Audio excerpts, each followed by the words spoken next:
it has been said that I've got a little bit of a stove addiction. Today I brought with me a selection of gas canister camping stoves. I'm going to be talking all about the different styles, varieties, how they perform differently. I'm a bit of a self-confessed gear nerd, so I'm going to be digging into, you know, what makes this stove different to this stove, how they perform differently, what they're good at, the pros, the cons, all of that kind of thing. I'll clear a little bit of space and then we'll get the first stove fired up. So this type of stove is called a top mounted canister stove. Really simple to do. You've usually just got a little burner that folds in, stored in a little bag or a box, which is this example. Very lightweight, very compact, and all you do is you screw it onto your gas canister. So I'm going to talk a little bit about gas itself. So not all gas is equal. You can get stoves that use a different type of gas canister. Our larger camp stove that's in the camper van uses the long butane style gas canisters, whereas these ones are more for smaller backpacking stoves, usually isobutane mix of fuel in here. I've personally found that you can use a jet boil gas on an MSR stove, or in this case a Snow Peak stove. You can use MSR gas on a Kavir stove, a non-branded gas on this fire maple stove.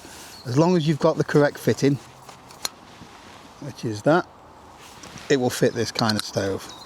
So you can get this style of stove from anywhere between £7 up to £70 or £80 for the more featured versions.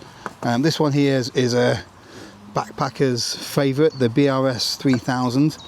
It's titanium, weighs about 28 grams or something like that. Although it's not great for cooking with. It's not great in the wind, but it will get you a boil. One thing to note with these kind of stoves is obviously you're going to need a pot, whereas this integrated stove comes with a pot complete. One of the things that you'll find is that you'll want to store your gas canister and your stove inside, so you will want a big enough pot anyway that can fit the gas canister in and your stove when it's folded down. So normally, like I said, these arms just fold in, gives you a really compact little stove. That'll be in its bag normally. Inside there, enough room for a lighter and a little cloth as well. Right, let's get this one fired up because I've not had my cuppa yet today. So some of these kind of stoves come with a built-in piezo igniter. I will show you one of those on one of these separate stoves a little bit later on, but for now we'll get some water in there and we'll get the stove fired up.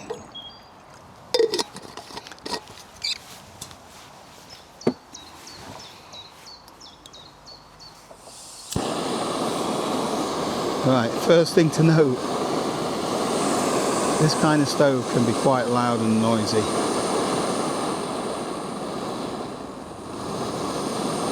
You can control the flame by the valve. Open it up fully, you'll get a larger flame.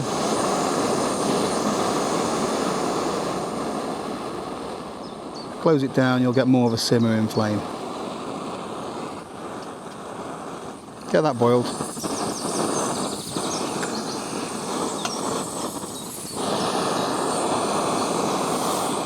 So you might be able to hear that.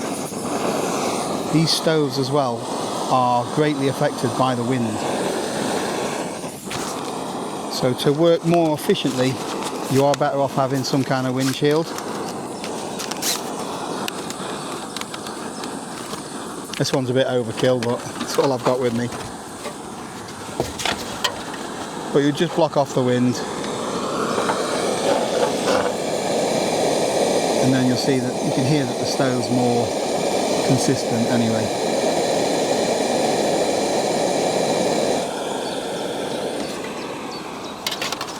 Nearly boiling.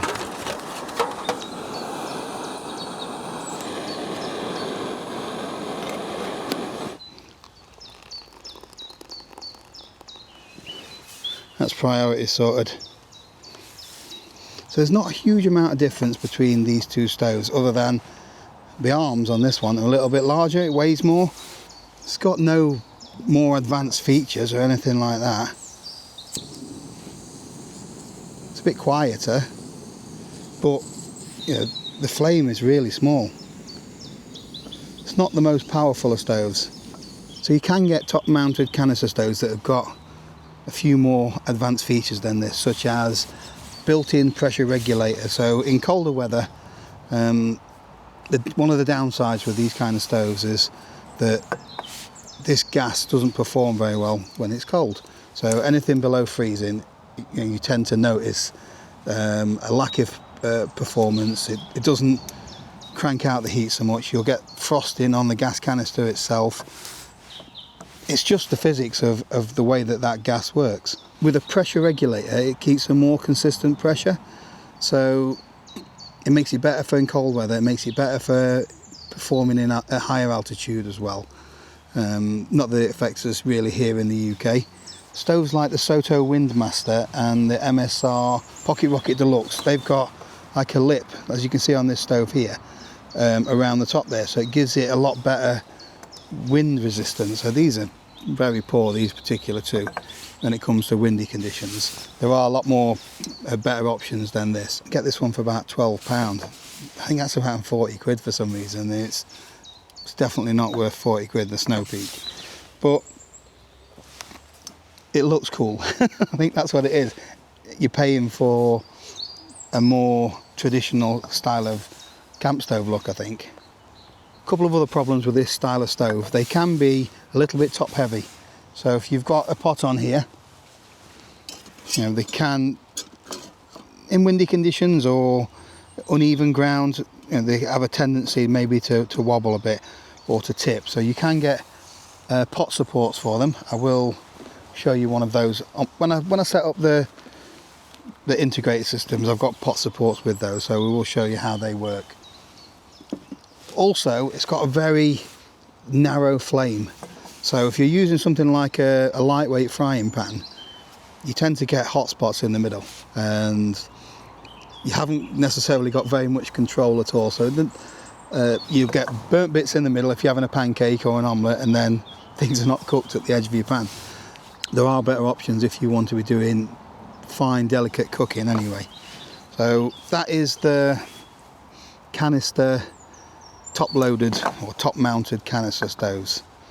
I do hope that you're a fellow stove nerd and you're enjoying the video, but just want to give a quick shout out to the sponsor of today's video, which is Squarespace. If you don't know who Squarespace are, they're the #1 place to go if you want to have a go at building a website by yourself. We've been using Squarespace for years now, and we don't know anything about web design or coding. All we've done is use one of their ready-made templates. We've added our own photos, added some text, and then it's drop and drag. You just move things around until you've got your website just how you want it. There's loads of different things you can do. Jo uses the e-commerce feature so she can sell her artwork and paintings, where I like to send out newsletters, and I also upload videos and promote my YouTube channel. You can check the analytics to see where all your traffic's coming from. You can also set up your domain name through Squarespace as well, so messner.co.uk or jodymessner.com. We both got those domain names using Squarespace. If you'd like to have a go at building a website of your own, then click the link in the description below, or head over to squarespace.com/Paul Messner. There's a totally free trial, so you've got nothing to lose, and when you're ready to go live, you'll get 10% off your first purchase. So everyone's heard of the Jetboil. Again, this is a top mounted canister stove, but a bit of a difference to it. So this is a fully integrated system that you can store your gas, your burner, you've got a little cup with it, the pots come supplied as well, there's a lid with strainer, all of those kind of things, which makes it convenient, but as you can see, it is quite bulky. So when you're comparing it to something like the smaller pot that's got your little stove inside, there's quite a difference when it comes to size and weight actually. So these can be quite heavy. It's around 400 grams, I think that is. But these are exceptionally good at boiling water. So the magic of these stoves is basically, it's just the pot. It's got a flux ring as they call it, which is just a heat exchanger in the bottom. What that does is it spreads out the heat across the whole of the bottom of the pot, making it very efficient. It's also enclosed, so holds a lot more of the flame inside. So when you're using a pot like this and an unprotected stove, you know, a lot of the flames come around the outside and the heat is wasted. Whereas with this kind of pot, the heat is concentrated inside, hence the much quicker boil times, and you're also getting a lot more efficiency with your gas. So if you're boiling it in, say, 2 minutes to boil half a litre of water, you're using probably around 5 or 6 grams of gas, in ideal conditions anyway. So again, stove just screws onto the top, so it is a top mounted canister stove, and then your pot will go on top like that. Now, it has got little locking lugs in it, so you can pick it up. You can get hanging kits for these, so you can hang them inside your tent or whatever it would be. I've never used one of those, and I don't intend to use one of those. So this has got a built-in piezo igniter lock. So when you fire up the stove with this particular one, you don't need a lighter with it. However, I always recommend taking a lighter everywhere you go, just because they do break. This one's a lot better than the previous iterations because they've enclosed it in some sort of ceramic, but experience tells me at some point a piezo or piezo igniter, however you pronounce it, will eventually fail on you. I'm not going to be boiling water in every single pot, but this is rapid. So I did mention pot canister supports. This actually fits into the top of the stove, which is a very clever design. Folds out, clips onto your canister, and that gives you a lot more stability.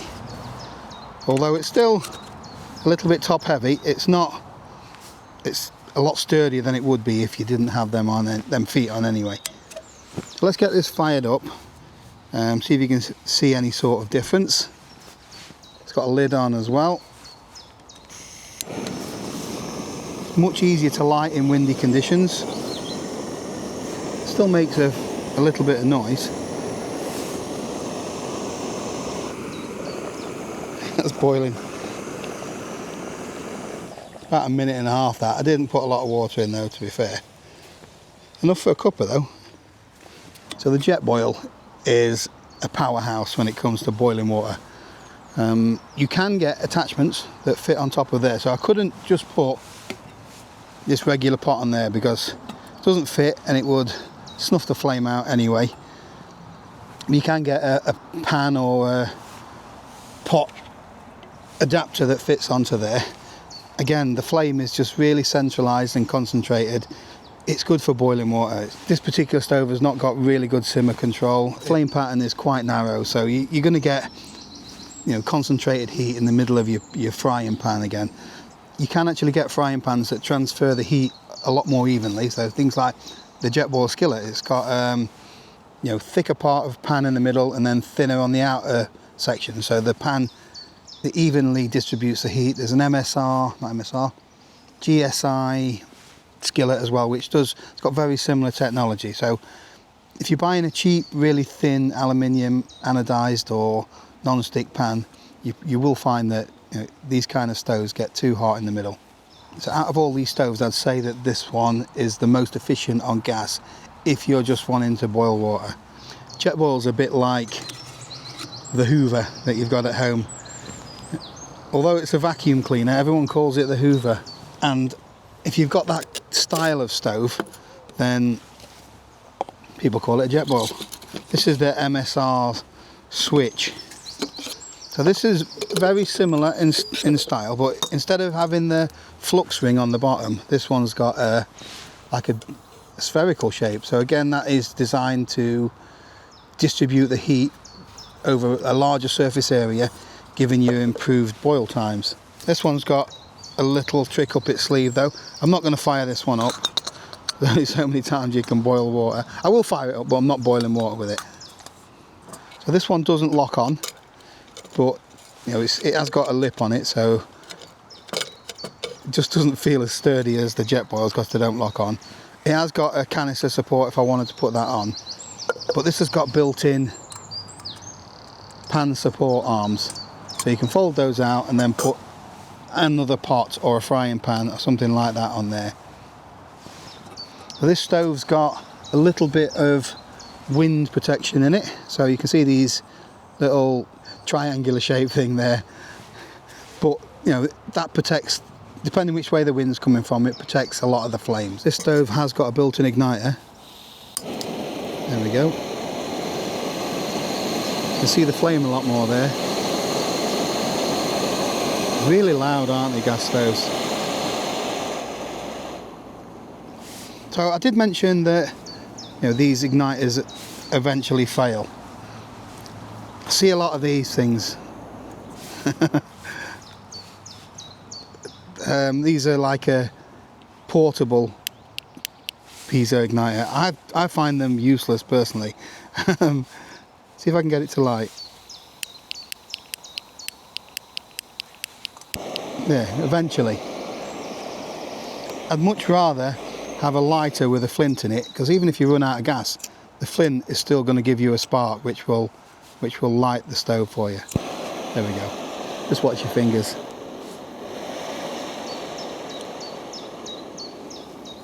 So again, this one is efficient on gas. It's a little bit more versatile than the jet boil, but it doesn't boil water as fast. It's also a little bit more susceptible to the wind, because not all of the, you know, the flame is covered or protected by some sort of windshield. So if you carry a windshield with you, if you've got stoves, they don't weigh very much, and they help you out a lot when it comes to making sure that your stove performs well. Really popular setups, these all-in-one integrated canister stoves. You've got everything that you need really, just to start boiling water anyway. Everything just fits inside. Gas on top. A bit like the jet boil. This is the Fire Maple Mars, I think it's called. It's an integrated canister stove setup with a difference. Well, a couple of differences actually. First, you might notice that the gas canister, it's not a top mounted gas canister. This is what's known as a remote canister. And it brings your stove lower down to the ground, so makes it a little bit more sturdy, I think. It also gives you a little bit more control away from the heat source as well, but this doesn't have a regular type of flame. So all the other stoves that you see here, when you fire them up, the flames come up and from the burner. This one is like a radiant heat burner, it's called. So we'll get it fired up and you'll see what I mean.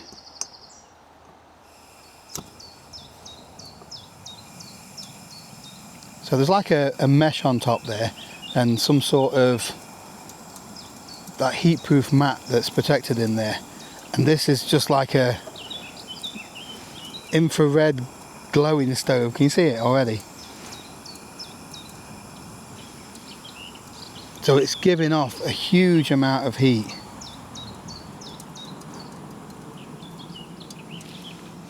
I'm gonna have to put some water in, aren't I?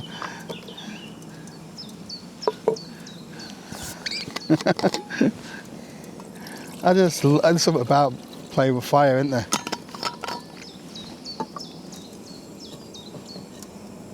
So then that just fits on top. It is a lot quieter than the rocket kind of stoves. It does boil water really fast as well. Look at that. But this is huge and bulky. So MSR do similar versions to this. They do the MSR Windburner and the MSR Reactor. Both very good stoves. And these are very, very wind resistant.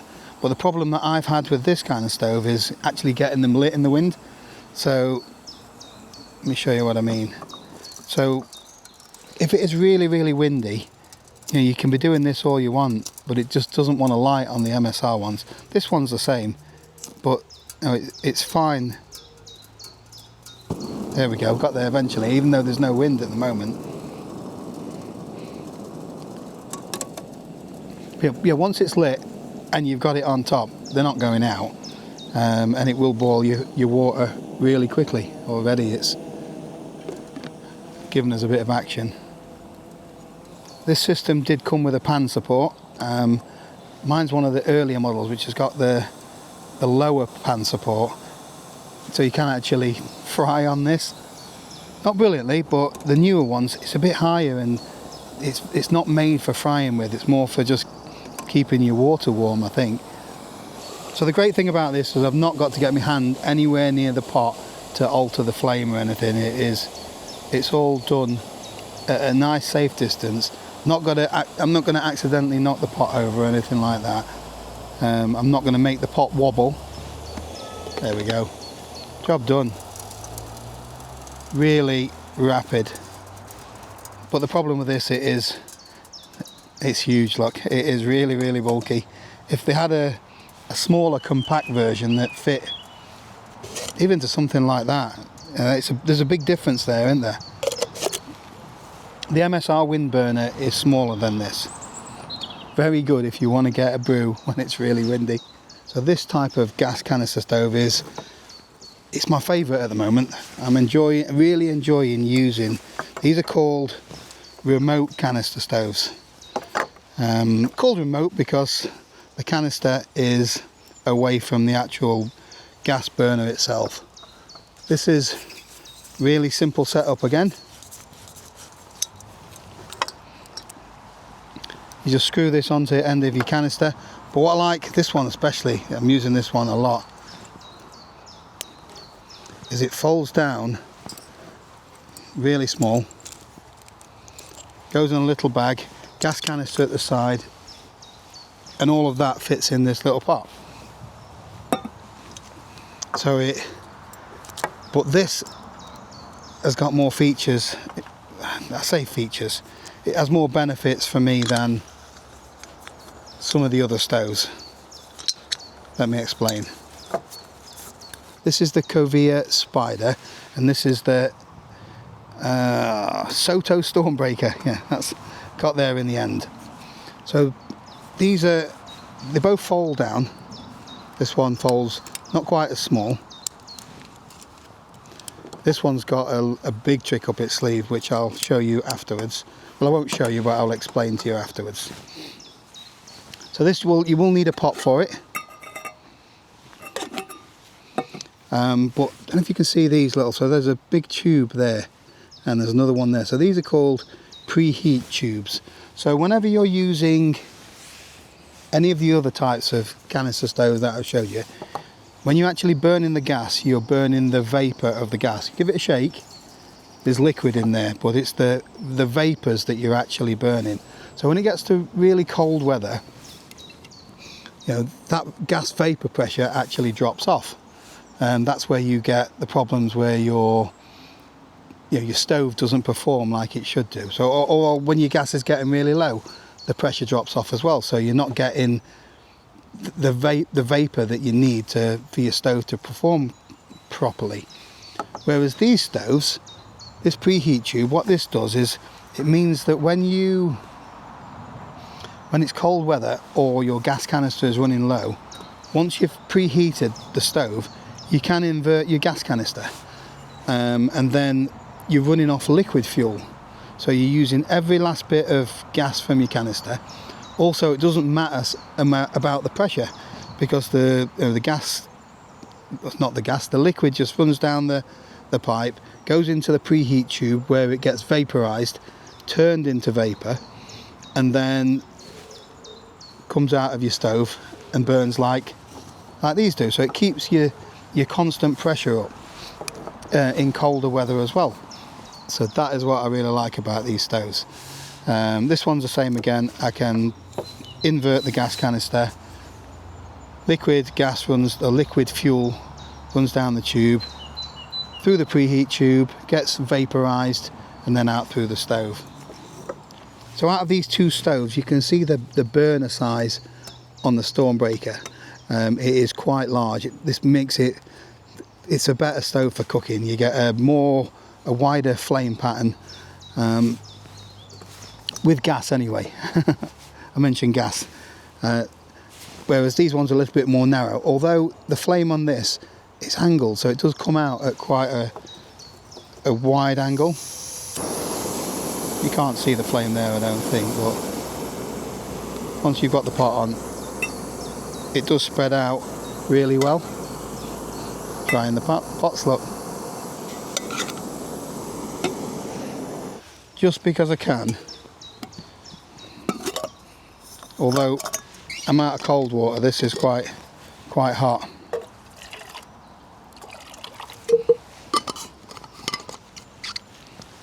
So do not take this as a genuine boil time. Let's get it fired. These have got no built-in igniter.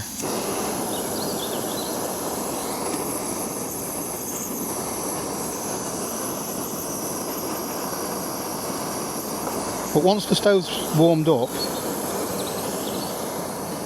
it's not cold enough at the moment, so I don't need it, but I can invert the canister.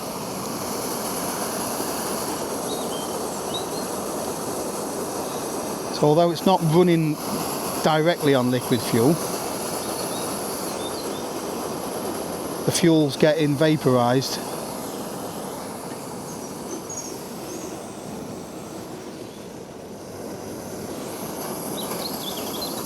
Yeah, you do need to bear in mind that, so don't run it from the start inverted though. If you do, you can get a big flare up where the liquid actually hasn't, the preheat tube's not hot enough to vaporise it. So I always start the stoves up this way and then invert them if I need to. You don't always have to invert them. So you see the pressure drop off there. That's because it had gone from running off the liquid vapour, or the vaporised liquid, to just pressure from the can.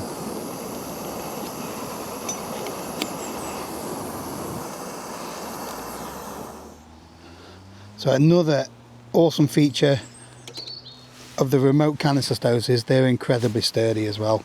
And they've got wider arms, so you're gonna be able to put a really big frying pan on there if you want to. It will easily accommodate a smaller pot, but if you've got a heavier duty, larger frying pan, these are the stoves for that really.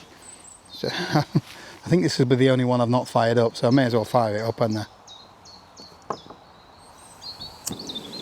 Here we go.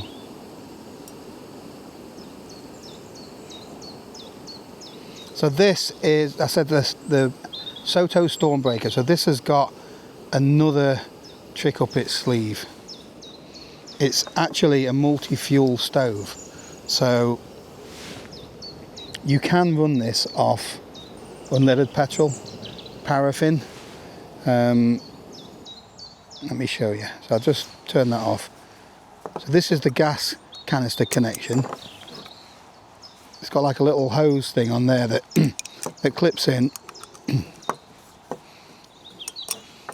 and I've got a bottle with it that you can actually pump. I will put a little thing on the screen. I don't actually like using the white gas or petrol just because it's a little bit more volatile, so the flames are bigger, it tends to burn a little bit sootier, but if you're in really cold weather, it will outperform gas every day of the week. You can use white gas stoves down to some really low minus temperatures, but I don't often go camping at really low temperatures anyway. It's usually minus 6, minus 7's the coldest that I really go camping. It's quite quiet that, isn't it? So once you've got the preheat tube, you do have to wait till it warms up, so give it 30 seconds or a minute. So you could put your pot on there still, be heating your water up. Let's just move that over here a bit so you can see what I'm doing with the gas. And then once that's preheated, you can invert your canister. And then now liquid's running through till it hits the preheat tube, vaporizes, constant pressure then. And then when you want to turn it off, let all of that liquid burn off, because you don't want any liquid fuel in there. Now it's back to gas vapors.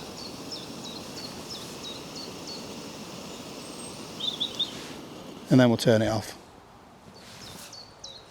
Let's talk a bit more about gas stoves in general. You're going to get through quite a lot of these. You can actually refill the smaller canisters from a bigger canister. I'm not going to recommend it because if you do it wrong, it is possible to overfill these, and then you're risking too much pressure and maybe the canister exploding. But that is an option. Do your own homework on that. But as you can see, all these canisters,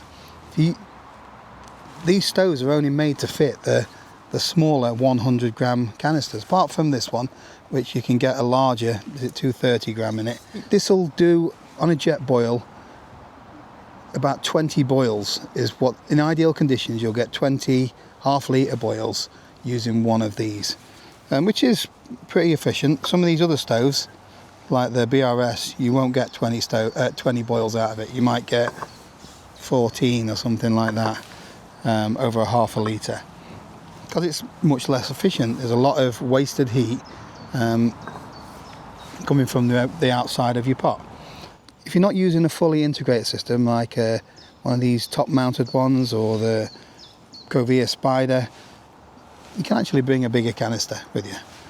You don't have to store it in your pot. You can put your stove in there, maybe some of your other brew kit, cups, coffees, and just use that space inside your pot for that, and then have a bigger gas canister. So it will last you a lot longer, and it's a lot cheaper on price. So you pay about £7 for one of those, and you pay about £7 for one twice the size, and you pay £7 or £8 for one that's four times the size. So you're paying for the can, and then you've got to dispose of these. So you can't just throw that in your general waste bin unless you depressurize it. So you can buy like a little thing you screw on the top, and then you pierce the can. You let all of the final gas out, then you just pierce the can, and then it's safe to put in your recycling bin. But if you're out a lot, it's quite wasteful, isn't it? Whereas something like an alcohol stove, you can just use the same burner and just keep refilling your fuel from a big bottle of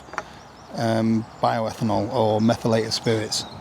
So a lot of these stoves here are not ideal if you want to be doing proper cooking. These are all brilliant at boiling water. If you're eating dehydrated meals or reheating a spaghetti bolognese in a pot, then that is great. Or even you can get away with bacon and eggs or a steak.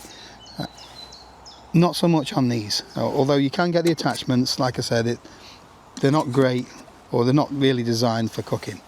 Although gas stoves are generally quite efficient, if the wind picks up or the temperature drops, you can end up using twice as much fuel, taking twice as long to boil your water. I've had occasions with this particular stove where I've not been able to boil water just because the wind was just taking all of the heat away from the pot. It's always worthwhile taking some kind of windshield with you. It will help tremendously in making sure that you do get your water to boil in the quickest time using the least amount of fuel. The remote canister stoves are much sturdier. I feel that they're much better for cooking on. You tend to have a much better simmer control with these as well. If you just want to boil water really fast, you can't go wrong with a jet boil or this style of stove. It's super efficient on gas. If you just eat dehydrated meals or boil in the bag MREs, then that's all you need, as long as you've got space in your pack, because as I said, they are quite bulky. This one is quite a niche stove. I don't think many people are going to be wanting to carry that kind of size stove or stove system in the backpack. You don't always get what you pay for either. As I've already given this as an example. This one's a 40 odd pound stove, and this one's a 12-15 pound stove, and I don't think there's much difference in the performance of these, to be honest with you. The features are very, very similar. Neither of them have got pressure regulators. Neither of them have got built-in igniters. So this might be better made. Well, it's definitely better made. But yeah, that is what you're paying for. You know, I know people, well, I don't know people, but I've heard of people that have, you know, done the Appalachian Trail or something, and all they've used is a BRS 3000. So it does the job for some people. Not my favourite stove, but it does the job. Sometimes you end up with lots of half cans and you're not quite sure how much gas you've got in there. So you can just weigh them at home. Some canisters, it might even be this one. So this one here, I don't know if you can see it. I will put a close-up on the screen. You can actually put your pot in some water and see how far it floats up, and it will give you an indication of how much fuel you've got in there. In the jet boil, 100 grams will do you 20 boils at half a litre. So, you know, if you're only needing to be boiling up a litre of water and you've got 20-30 grams of fuel in there, you've got more than enough for that particular trip. So it's got the markers on the MSR. It's actually 110 grams, not 100. Up to 24 boils on the jet boil. That's optimistic. As you've heard, gas stoves can be quite noisy as well. So if you just want to come out and have a little bit of peace, then an alcohol stove is silent. The only time you're going to hear it is when is that little noise of your water rumbling when it's starting to boil. However, gas stoves are a lot safer than alcohol stoves. You know, if you're to spill alcohol fuel and it catches fire, it just spreads out. It's much easier to control the flame. You know, on alcohol, it's usually all or nothing, and even then the flame is quite wild. You can use gas stoves in a lot more situations. I know that there's certain areas of the world where you can't use an alcohol stove or you can't use a wood stove, but you can use a gas stove. So, you know, these are things that you need to bear in mind. You can't travel with one of these gas canisters, I don't think, on a plane or anything like that. So you'd be able to take your stove with you, but you might have to go and buy the gas when you get over to wherever you're going.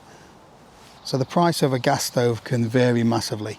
You can buy an integrated, so this one here you can get for around £115, but that's got everything that you need in it. If you just want to be boiling water, you can maybe stick one of your frying pans on when you pull the little arms out. But if you buy a remote canister stove or one of these just top mounted canister stoves, you can also need to factor in the price of a pot. So if you're paying £40 for that stove and then you're paying £50 for a titanium pot, then you're at 90 quid. So it's, and then you might want a canister support as well, and you know, things start to mount up. So you need to bear that in mind. You can get something like an Alp kit, brew kit, usually for around £50, which is one of these all-in-ones. Or you can build your own system. You can get little pots from about 10-15 quid. And like I said, you can buy a top-mounted canister stove for around 7 quid. So you don't have to spend a lot of money. It depends on how much you're going to be using it, what sort of conditions you're going to be using it in. So just bear in mind the cost. Jetboil is still the brand when it comes to this kind of stove, but they've got a lot of competition these days. The Fire Maple petrol setup, for example, it's a brilliant bit of kit, and if you order it from certain websites, you can get it for maybe £40-50 for a full setup, which will do a very similar job to this. It's the same as all things. Different tools do different things. If you want something that is incredibly compact, as a backup stove, for example, you know, you're not going to get any smaller than this, are you? Look at that. So that and a gas canister and some kind of pot, and then you've got a cup of tea, which is much easier to carry than something like this. But this will do more and perform better than this in a lot of situations. So swings and roundabouts. Anyway, that's enough of me nerding about gas stoves. Thanks for watching. See you next time.